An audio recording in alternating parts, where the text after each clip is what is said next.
Si ustedes leen el libro de los jueces, se van a dar cuenta que la constante es lo que estamos viendo en esta fotografía. El pueblo de Israel se aleja de Dios. Es que es tremendo ver cómo el pueblo de Israel, que tenían un legado tan tremendo de las manifestaciones de Dios, pudiesen estarse comportando de esa manera. Se alejaban de Dios, sufrían las consecuencias, obviamente, ¿verdad? Dice en Gálatas 6:7, no os engañéis a vosotros mismos.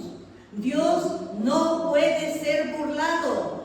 Todo lo que el hombre sembrare, eso cosechará. Una cosa que quiero que tomen en cuenta es, cuando Moisés estaba dirigiendo al pueblo de Israel, Dios le dijo claramente, quiero que llames a Josué, porque él va a ser quien te sustituya cuando tú ya no estés aquí. Pero cuando Josué estaba a punto de partir, Dios no hizo lo mismo. ¿Se dan cuenta de este detalle? ¿Saben por qué no nombró otro sucesor después de Josué? Porque él quería ser el rey en medio de ellos. Soy yo el que les va a proteger, el que les va a suplir, el que los va a defender. Pero vemos que el pueblo estaba siempre a las mismas, ¿verdad? No cabe duda que Génesis 6:5 se vuelve a repetir, que la maldad del hombre era continuo, solo el mal. Y a través del libro de Jueces lo podemos comprobar. Esta fue la constante. En todo libro de Jueces vamos a ver lo mismo. Se separan de Dios, le dan la espalda y después sufren las consecuencias. Pero cuando sufren las consecuencias, el pueblo inmediatamente empezaba a ver que ya no podían más, como diciendo, lo que decidimos al final no era tan bueno. Señor, ten compasión, ayúdanos. ¿Y qué hacía Dios? Otra vez escuchaba el clamor del pueblo y después les levantaba un juez para que los defendiese. Pero hay algo muy interesante. Dice en el versículo 12, volvieron los hijos de Israel a hacer lo malo ante los ojos de Jehová. No ante Josué, no ante Jehová. Todo lo que hacemos, sea de palabra, de hecho dice la palabra de Dios, que lo hagamos como para quién, como para Dios y no para los hombres. Así todo lo que tú haces, independientemente, individualmente, sea en la iglesia, sea fuera de la iglesia, si tú dices que eres hijo de Dios, a Dios estás honrando o a Dios estás deshonrando. Amén. Cada uno va a dar cuenta de sí mismo, de cómo se conduce delante de Dios. Y aquí quiero que noten eso. Como dice constantemente, hicieron lo malo ante los ojos de Jehová. Es decir, Dios lo está viendo todo. Nada queda oculto delante de Dios. No hay nada, por más astuto te sientas tú, que tú creas que nadie se va a dar cuenta, tarde o temprano, la luz resplandece y sale a relucir toda la verdad. Muchas veces queremos evadir o negar que Dios actúa severamente con nosotros porque lo merecemos y lo necesitamos. Miren qué interesante como dice, y Jehová fortaleció a Eglón, rey de Moab. ¿Cómo va a fortalecer Dios a Eglón? Detrás de todas estas cosas que parecen como sombras, Dios nos está dejando ver su grande amor. ¿Y qué pasó con Abraham cuando iba a pasar por el medio del sacrificio? Vino un profundo sueño. ¿Y saben por qué vino un profundo sueño sobre Abraham? Porque ese es el pacto que fue incondicional. Es decir, tú no vas a hacer nada. Abraham, quédate tranquilito. Yo voy a pasar, porque esto solamente yo puedo cumplir. Sobre su nombre, sobre su persona, incurría todo el pacto. Y desde entonces, todo esto que estamos viendo es parte de ese pacto, que Dios se comprometió que les iba a dar esta tierra y que iba a ser para ellos. Y a pesar de la dureza del corazón del pueblo de Israel, a pesar de su soberbia, de su testarudez, Dios mandaba a otros reyes que les disciplinasen, pero Dios los volvía a perdonar, porque Dios cumple sus promesas. No es un Dios de maravillas, de misericordia, de amor. Lo triste es que el pueblo, pudiendo disfrutar enormemente durante todo ese periodo de más de 300 años que pasaron con los jueces, estaban siempre sufriendo. Y eso me habla tanto de nosotros como hijos de Dios. Dios mandó a su Hijo porque nadie puede salvarse a sí mismo. ¿Qué podemos hacer para salvarnos? Si todas nuestras huellas están impregnadas del pecado, lo que tú toques va a quedar ahí tu huella. El pecado está allí, pero Cristo Cristo pagó por ti y por mí, porque no había nada que nosotros pudiéramos hacer para ser salvos. Y pudiendo disfrutar de todo de la tierra que fluye leche y miel aquí en la tierra, muchas veces estamos como el pueblo de Israel innumerables veces.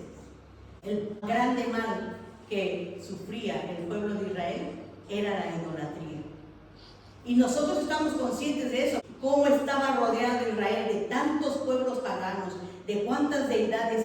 Todos ellos estaban siempre acosando al pueblo de Israel, como tentándole. La idolatría distanció al pueblo de Israel de Dios. Pero lo triste es que la idolatría también hoy día puede distanciarnos a ti y a mí. Y van a decir, no, yo no, hermanas, ya me salí de allá, ya estoy del otro lado.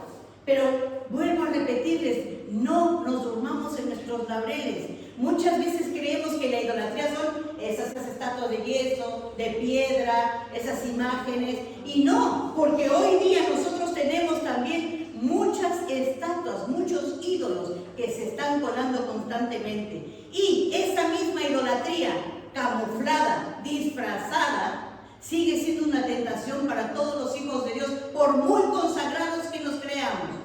Aquí nadie puede dormirse en sus laureles, amados.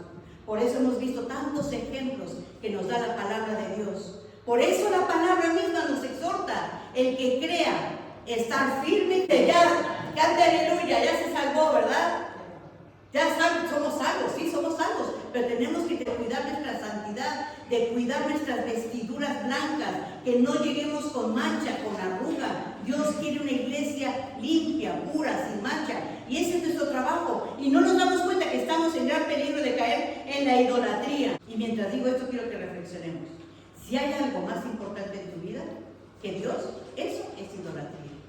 Y la idolatría se camufla, como dije, de muchísimas maneras. Empieza con la soberbia. Cuando tú te quieres creer más sabio que Dios, cuando tú crees que ya no hay nada que puedes aprender, cuando tú crees que ya lo sabes todo, cuando tú crees que ya estás bien. Me llama la atención que incluso Nicodemo, siendo un maestro, sabio, doctorado, letrado, conocedor de las Escrituras, tenía que venir al maestro y le dice el Señor Jesucristo, tú eres maestro de Israel y no sabes estas cosas. ¿Qué nos puede decir Dios a nosotros? ¿Cuántas cosas desconocemos? Y muchas veces creemos que ya lo sabemos todo, que ya no hay nada que yo pueda aprender. La soberbia, la desobediencia, que es lo que mirábamos constantemente con el pueblo de Israel, y la deslealtad. Ese es el gran pecado que yo creo que es el ídolo actual de muchos de nosotros. La deslealtad es una falta de fidelidad, es una falta de compromiso, una falta de gratitud. Y amados, muchas veces lamentablemente yo creo que en nuestras iglesias habemos personas que somos muy desleales con Dios. Y si me equivoco, que Dios me perdone. Pero creo que muchas veces pasamos por alto todas las bondades de nuestro Dios, todos los milagros, toda la misericordia que despliega día tras día en nuestras vidas. Porque no hay fidelidad, porque no hay lealtad, no hay gratitud. Si hay algo más importante en tu vida que Dios, eso es idolatría. Dios nos formó, amado, para que tengamos comunión con Él. Me encanta esa pintura porque pareciera que expresa cómo Dios quiere alcanzarnos. Dios no nos creó para dejarnos ahí al garete. Él quiere tener comunión con nosotros. ¿No es algo maravilloso? ¿Por qué creen que nos dejó a su Espíritu Santo? Sí, para que nos consuele, para que nos ayude, pero también porque quiere que tengamos comunión con Él. ¿Qué más? ¿Por qué nos dice que oremos? Porque quiere tener comunión, pero muchas veces esa comunión se ve estorbada por la idolatría. Y vuelvo a repetir que la idolatría no solamente son esas figuras de yeso, de barro, no, hay muchos dioses falsos. Hoy tenemos ídolos modernos. ¿Es verdad o no? ¿No los vemos? ¿No los conocemos? Estamos rodeados de ídolos modernos. Les quiero nombrar alguno: el dinero. El dinero es un ídolo moderno. Incluso la palabra de Dios nos dice que por la avaricia, por el amor al dinero, muchos se perdieron, muchos se desviaron. Lo he dicho y lo vuelvo a repetir. No es que Dios esté peleado con el dinero o que no quiera bendecirnos. Él bendijo a David, bendijo a Salomón, bendijo a muchos siervos suyos. A Job le dio mucho más de lo que le habían quitado el enemigo. Dios no está peleado con eso, Él quiere bendecirnos. Él dice que tiene planes de bien y no de mal. El problema está que cuando Dios te bendice, poner tus ojos siempre en el Señor, manteniéndote firme, manteniéndote fiel, te enamoras de lo que Dios te dio y te apartas del Señor. Eso es lo que debemos de tener cuidado. El dinero y el mercado, la creencia de que la felicidad y el valor humano dependen de la riqueza. Díganme ustedes si eso no es verdad hoy en nuestros días. ¿Cómo dice el refrán? ¿Cuánto tienes? Eso vale. Tú puedes no tener un duro y vales mucho. Para Dios vales mucho. Tengas o no tengas. Ese es uno de los dioses y de los ídolos modernos. El placer y el hedonismo. La búsqueda incesante de gratificación instantánea. No me digan que no es verdad que ese ídolo nos domina a muchos. ¿Estás aburrido? Ay, venga, pues le voy a hacer comerciales. Netflix, YouTube, Facebook, Instagram. Tienes derecho, sí. Tú eres el Señor de tu tiempo ahora.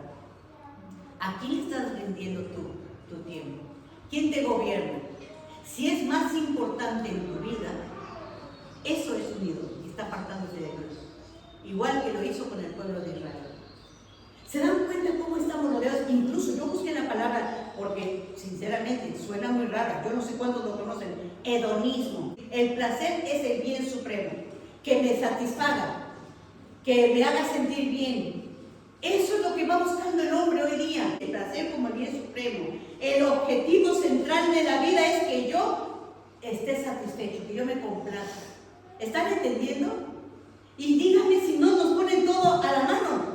Nunca mejor dicho, el control remoto, o las llaves del vehículo, o el móvil. ¿Quién no tiene un móvil hoy día? Díganme. Cada vez compruebo cómo se está controlando la mente del ser humano para alejarnos de Dios.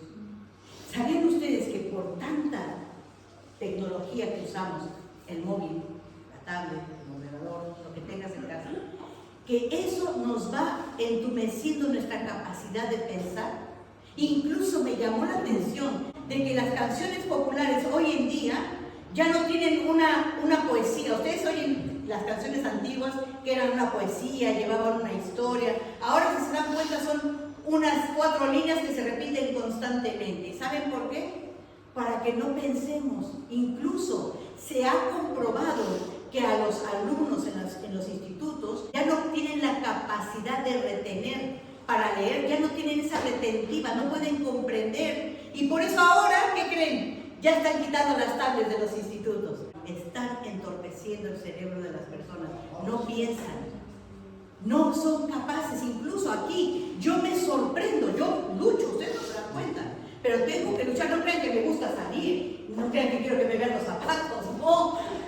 Tengo que hacer de todo para que no se duerman, porque estoy consciente que hoy día estamos acostumbrados a ver tantas imágenes por segundo, tantos colores, tanta actividad, que si no tenemos lo mismo, en menos de 15 minutos tú ya te fuiste a los montes de Úbeda, ya te distrajiste, porque estamos acostumbrados. ¿Qué ves tú en el móvil? Las redes, no te mandan un reel, otro reel, otro reel, y ya ni lo terminamos de ver. Estamos ya es eso, la satisfacción rápida, venga, venga, venga. ¿Por qué creen que hay tantas adicciones? ¿Por qué creen que hay tantas adicciones? Porque se busca el placer instantáneo, rápido, lo quiero ya. Hoy día es la generación de los estresados, es la generación de los deprimidos. Yo creo que esta es la generación en que los psicólogos se han hinchado de dinero. Y yo no digo que no vayan, yo no digo que no vayan. Yo sé que a mucha gente le puede ayudar, pero sí les voy a decir, y que Dios me perdone si estoy mal. ¿Quieren ir al psicólogo? Vayan. Pero ¿saben por qué yo creo que muchos cristianos hacen uso de estas herramientas seculares que vuelvo a repetir? No está mal, Pero ¿saben cuál es la razón que tú tengas que estar yendo a un psicólogo? Porque no has aprendido a confiar en Dios, porque no conoces a Dios, porque no lo buscas. La oración Dios te la está dando a ti, para que tú vengas y te vacíes. ¿No leemos de Ana? Que Ana dice que vino a llorar con amargura de espíritu y vació todo su ser. ¿Y cómo se levantó Ana? Y Ana tenía una depresión de caballo, Dice que no comía. ¿Qué pasa cuando la gente está deprimida? Díganme. No come. Yo me la imagino, está desaliñada. Ay, llorando todo el tiempo. Y el marido ahí dándole la mejor pieza. Y ella ni miraba.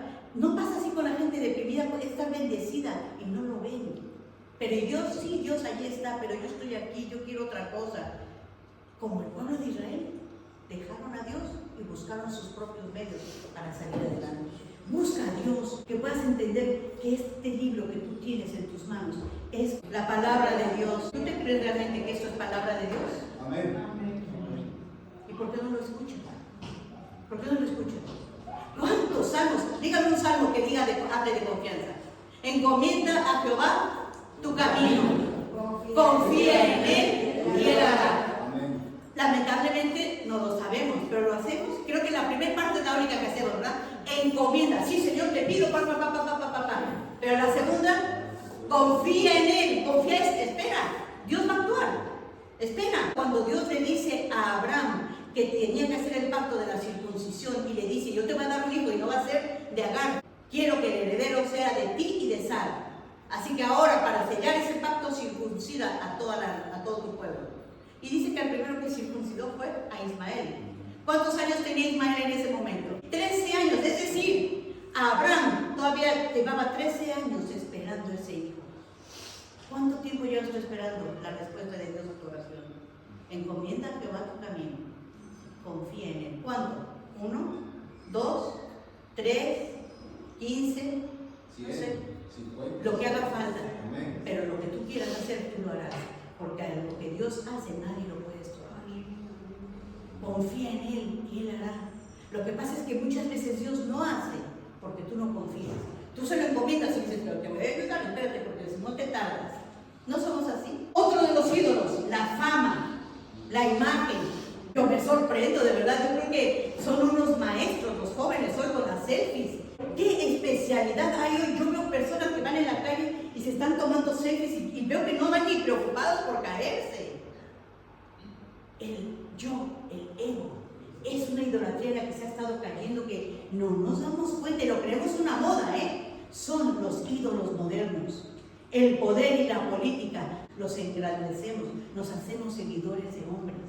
Ese es otro ídolo. La tecnología y el deporte, la inversión desproporcionada de tiempo y devoción de entretenimiento y aparatos, convirtiéndolos en el centro de la vida.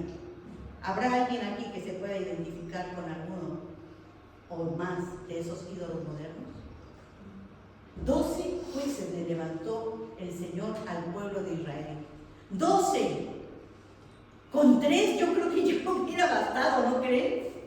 Que hubiesen visto tan mal que nos hemos portado, que no era algo mínimo haber dejado a Dios, haber seguido a los dioses paganos que Dios les dijo desde Deuteronomio: cuando lleguéis, sacadlos y no hagáis como ellos hacen. ¿Y qué hizo el pueblo de Israel?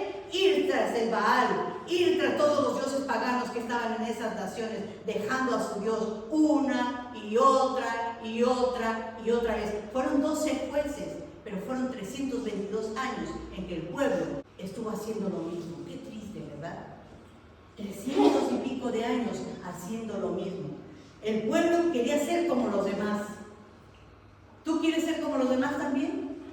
Que aparentan. Me decía una hermana hace un momento, y cuánta razón tiene. Qué tremendo estar en la casa de una persona que tiene todo y que tú te das cuenta que hace falta paz, que no hay ese sosiego, no hay esa tranquilidad, no hay esa armonía. Como dicen los proverbios, mejor es estar en un tejado o en una casa con pan duro que comer buey engordado en casa de rencilla, de pleito. ¿De qué te sirve tenerlo todo? Y muchas veces estamos imitando, sin darnos cuenta, a los de allá afuera.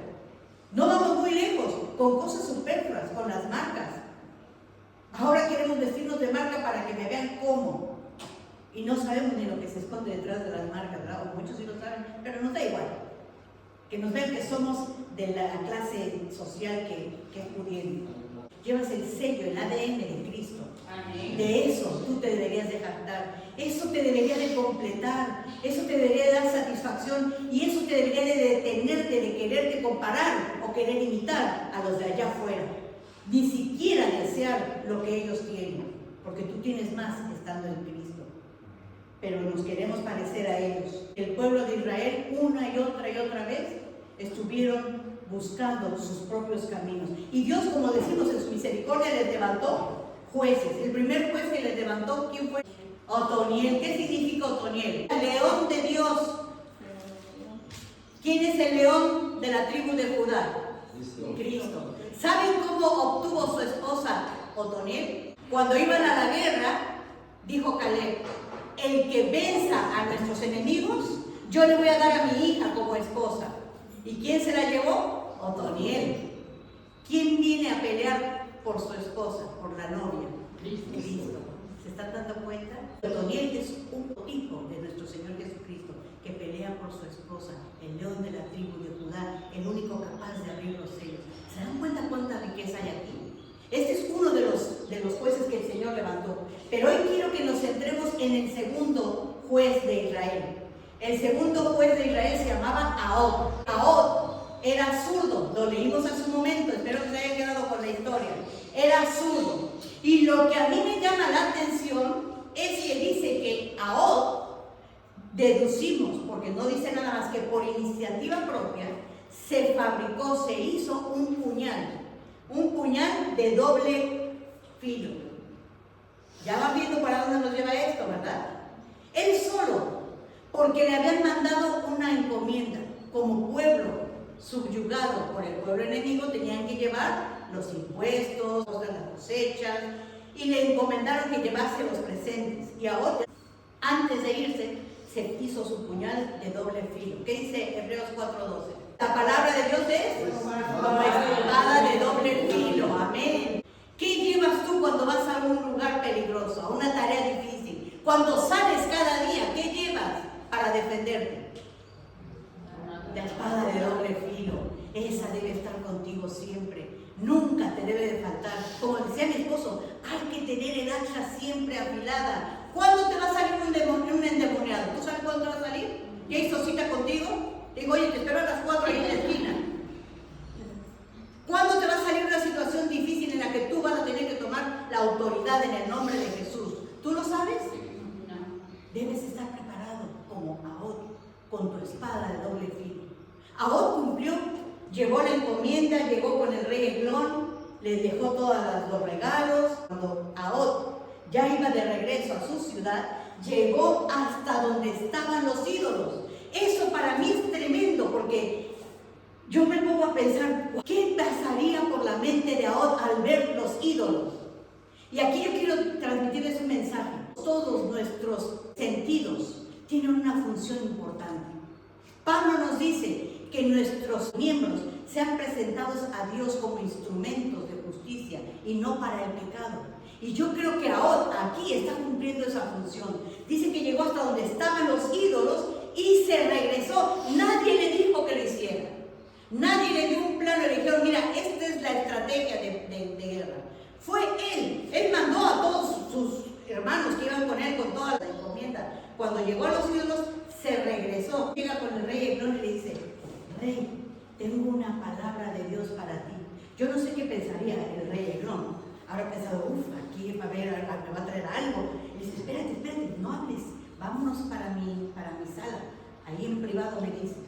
Se lo llevó, cerró la puerta, y cuando el rey Eglón, que era gordito, se sentó y se acerca a Ahod para darle la palabra de Dios, y como era zurdo, pues el rey no se lo esperaba.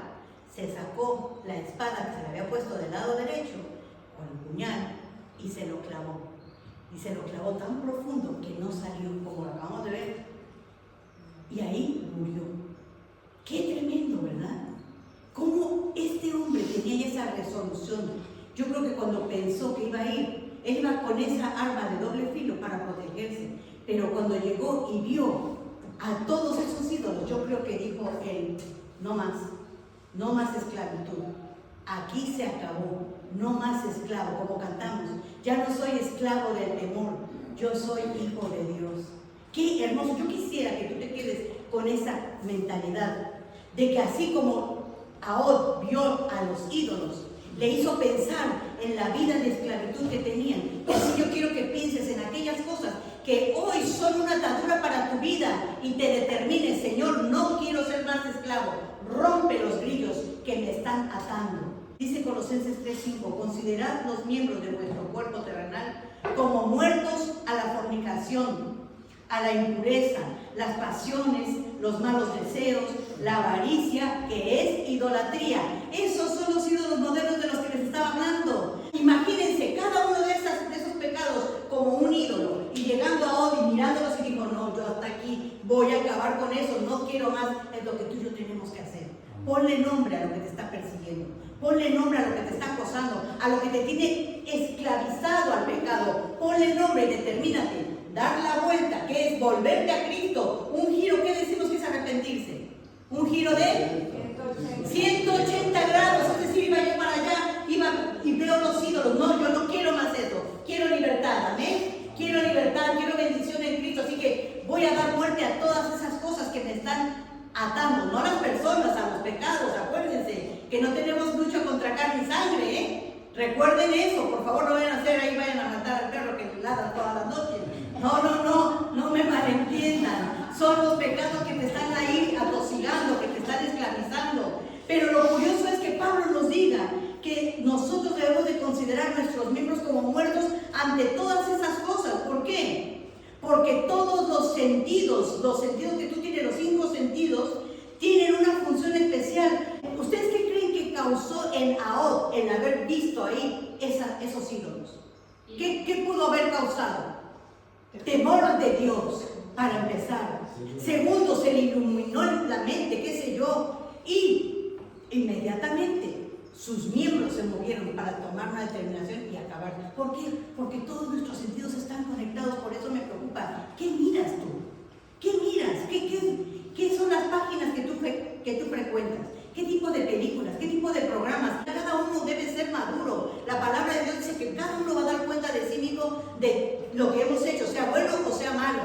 Tú debes de saber cómo administrar tu tiempo. Tú debes de saber en qué inviertes tu tiempo. Pero sí tengo la obligación de decirles que debemos de tener cuidado. ¿Qué estás escuchando? Porque tus oídos, tus ojos están tan conectados con todo tu sistema que te va al corazón, y de la abundancia del corazón habla la boca. También a lo que entra por tus sentidos. Dice la palabra de Dios que los ojos son la ventana del alma, y si tus ventanas están viendo puras tinieblas, hay tinieblas en tu vida. ¿Qué te esperas?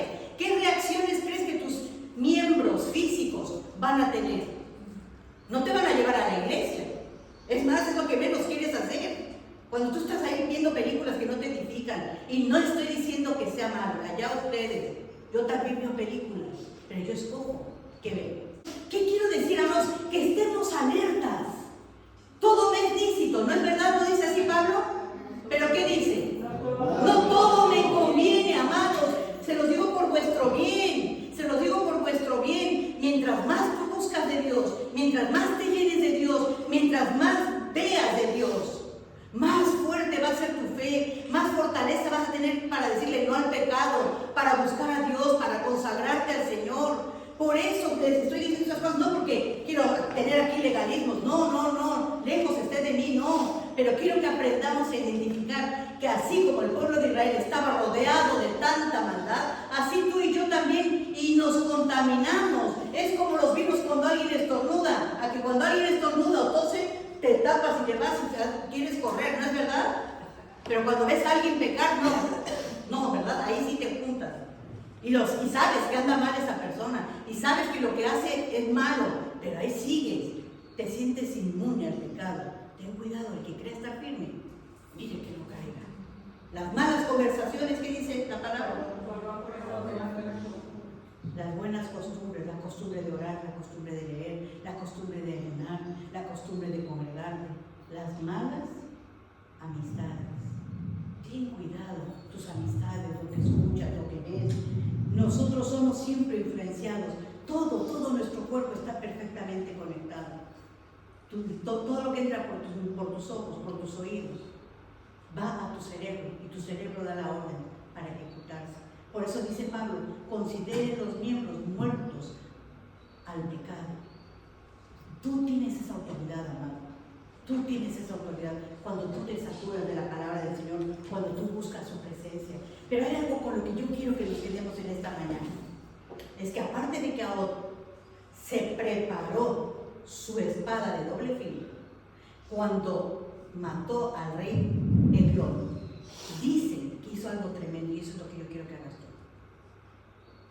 cerró la puerta y le puso el cerrojo. Yo me asombro. ¿Ustedes se imaginan una persona cómo debe tener la adrenalina en un momento así? ¿Qué temple tuvo que tener en ese momento para estar viendo la escena que lo describe perfectamente, verdad? Como no le salió la espada, dice que todo el estiércol salió. ¡Qué tremendo! Eso tiene un simbolismo, ¿eh? Cómo quedó en su misma podedumbre. Cerró la puerta y le puso cerrojo. Eso es lo que tenemos que hacer tú y yo. Amén. Cada vez que tú determinas el pecado que te está tosigando y te determinas a acabar con él, cierra la puerta, no la abras más y pon el cerrojo. Porque dice la palabra de Dios que después esos espíritus andan buscando cómo entrar a una casa limpia.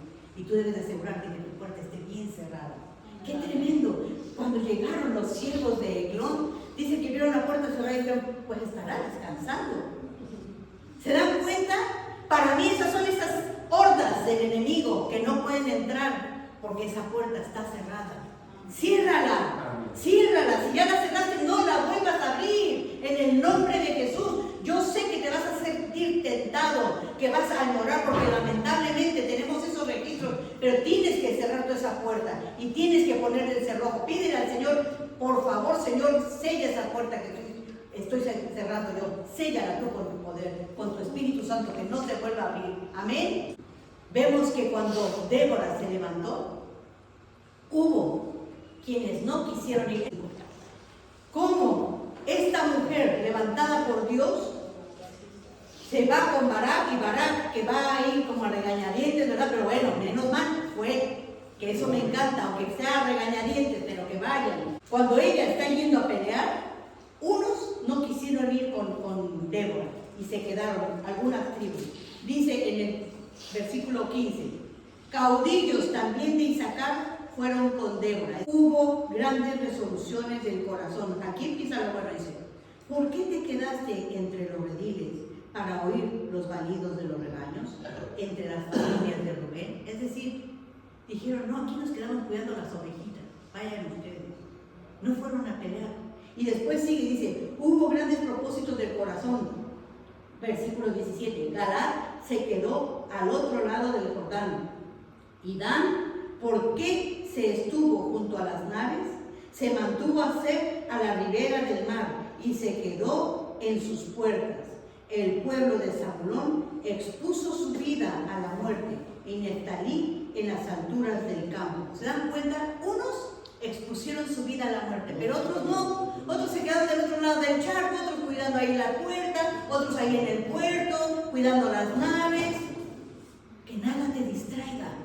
Cuando tú estás en una guerra, tienes que ir a por tu enemigo y lo demás sale sobrando. Dice que tomaron resoluciones del corazón, pero ¿para qué? ¿Tú para qué tomas resoluciones del corazón? Dime, ¿para qué? ¿Para hacer lo bueno o para hacer lo malo? Hay dos vías, ¿eh? Tú puedes tomar tus determinaciones, resoluciones del corazón, es decir, yo determino que voy a seguir al Señor, como dijo Josué, mi casa y yo serviremos a Jehová. Y eso es un compromiso. ¿Tú estás haciendo ese tipo de resoluciones o estás haciendo el otro tipo de resoluciones? No, mira, vaya, no, estamos, yo aquí mismo, yo estoy bien. Yo voy a cuidar mis naves, voy a cuidar mis ovejitas. Haz resoluciones de corazón que valga la pena. Yo estaba hoy muy conmovida, de repente me vino el recuerdo. Hace 4 años ya, el Señor me desafió con este mensaje. Cuando mi esposo estaba enfermo, cuando yo creí que el Señor iba a levantar. Y yo le prometí, yo voy a estar viendo a la iglesia como Débora, porque ese fue el mensaje que compartí una vez con ustedes aquí hace 4 años. Y Dios va a levantar a los grandes. Y lo veo. Amén. Lo veo.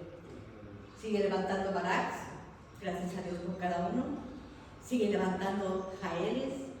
Y creo que va a seguir levantando más gente que haga buenas determinaciones del corazón. Que estén determinados a cerrarle las puertas al enemigo, no abrirlas. Que estén determinados a llevar la espada de doble filo con ustedes. Y que también estén dispuestos a imitar a este tremendo juez de León, que él decía, ¿cómo voy a hacerlo yo, Señor? Yo no tengo fuerza. Y el Señor dice, ve tú, hombre valiente, con esta fuerza que tienes. Yo estoy contigo. Eso le dijo el Señor a Gedeón, y eso es lo que el Señor te dice a ti también. El Señor le dijo a Gedeón en el capítulo 6, yo estoy contigo, ve y destruye esas imágenes. Y Gedeón se enfrentó aún hasta su familia y a toda una ciudad y destruyó las imágenes. No tuvo temor. 3 ejemplos. ¿Cuál te está diciendo Dios que sigas tú? Como los hombres que hicieron buenas resoluciones de corazón, como Ahod que iba preparado para protegerse y determinó vencer al enemigo, cerrar las puertas y ser libre, como Gedeón que acaba con todo aquello que sabe que no le agrada a Dios. La decisión la tenemos cada uno de nosotros. Amén. Dios quiere bendecirnos. No tomemos su gracia, su paciencia, su amor como algo para seguir pecando. Él te va a seguir ayudando, pero tú te vas a seguir perdiendo las bendiciones cada día, cada día. Dios quiere que tú estés disfrutando. Miren, Débora se levantó porque toda su cosecha se la llevaba el enemigo. Gedeón también. ¿Qué te está robando a ti el enemigo? ¿El gozo? ¿La paz? ¿Qué te está robando? Confía en Dios. Lo único que Dios le pedía al pueblo de Israel: yo seré tu Dios y tú serás mi pueblo. Quiero que me ames con todo tu corazón, que no tengas ningún Dios fuera de mí. ¿Es mucho pedirte al que te da todo? Eso te sigue pidiendo Dios. Él quiere ser tu todo. ¿Tú quieres que Dios sea tu todo? La respuesta la tenemos cada uno de nosotros. Vamos a ponernos de pie y vamos a pedir al Señor que selle esta palabra en nuestros corazones. Amén. Y que nos ayude a tomar buenas resoluciones del corazón, que nos ayude a determinarnos a confiar en Él, que nos ayude a entregarnos, a reconocer y entender que fuera de Él no tenemos nada. Todo, con Él estamos completos, dice Colosenses. La plenitud de la deidad habita en Jesús y estamos completos en Él. Con Él no nos falta nada. Rindámonos al Señor. Pidamos de que Él sea el que gobierne nuestras vidas, que nos ayude a identificar esos ídolos actuales, modernos, que nos tienen rodeados, que nos tienen adormecidos, que nos tienen engañados, que nos tienen atados. Y dile: Señor, heme aquí, rompe mis cadenas. Hazme libre, Señor, por la sangre de Jesús. Hazme libre. Quiero destruir esos ídolos. Quiero seguir en pos de ti. No quiero volver atrás. Cierra esa puerta y pon el cerrojo en el nombre de Jesús. Amén. Amén. Sí, Señor, nos rendimos delante de ti, Padre, reconociendo que sí, de continuo solamente viene el mal a nuestras mentes, Señor. Y te pedimos que tú nos limpies y nos laves más y más de nuestra maldad. Y que tú nos ayudes, Señor, a ser arrojados, a entregarnos a ti totalmente, Señor. A asirnos de ti, Señor, a confiar y depender de ti. Y dejar todas aquellas cosas que son idolatría ante tus ojos, Señor. Perdónanos por fallarte. Perdónanos por serte infieles, Señor. Perdónanos por buscar otras cosas y querer ser como los demás, como los de afuera, cuando tú quieres que seamos un pueblo santo, escogido para ti, Señor. Ayúdanos a ser ese pueblo, Señor, que propague tu grandeza, tu gloria, tu palabra, Señor. Que seamos reflejos de ese grande Dios que tenemos, de ese grande Dios de amor. Te lo pedimos en el nombre de Jesús. Amén.